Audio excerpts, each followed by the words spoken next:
नांदेड़ जिले के हदगांव तालुका में महात्मा गांधी राष्ट्रीय ग्रामीण रोजगार गारंटी योजना के अंतर्गत जलतारा योजना पर एक विशेष कार्यशाला का आयोजन किया गया।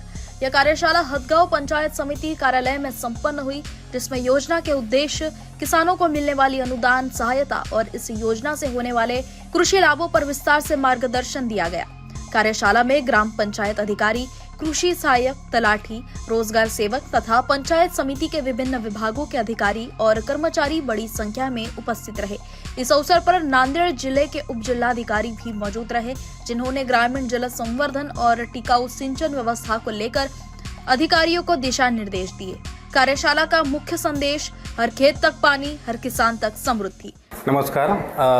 माननीय जिल्हाधिकारी महोदयांनी दिलेल्या निर्देशानुसार आज मी आणि आमचे उपजिल्हाधिकारी साहेब मोरे साहेब आम्ही आज हदगाव पंचायत समिती या ठिकाणी आलेलो होतो आणि या ठिकाणी आमचे सर्व ग्राम पातळीवरती काम करणारे ग्राम रोजगार सेवक, सहाय्यक बंधू आणि कृषी सहाय्यक हे सगळे लोक या ठिकाणी आज उपस्थित होते। माननीय जिल्हाधिकारी महोदयांनी येत्या मार्च 2026 पर्यंत नांदेड जिल्ह्यामध्ये जलताराचे 1 लाख काम करण्याचा संकल्प केलेला आहे।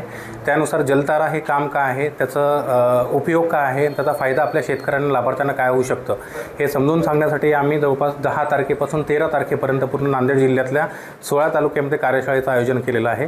आज आमचा दुसरा दिवस आहे। आज आम्ही हदगाव आणि हिमायतनगर या ठिकाणी आम्ही कार्यशाळेसाठी आलेलो होतो।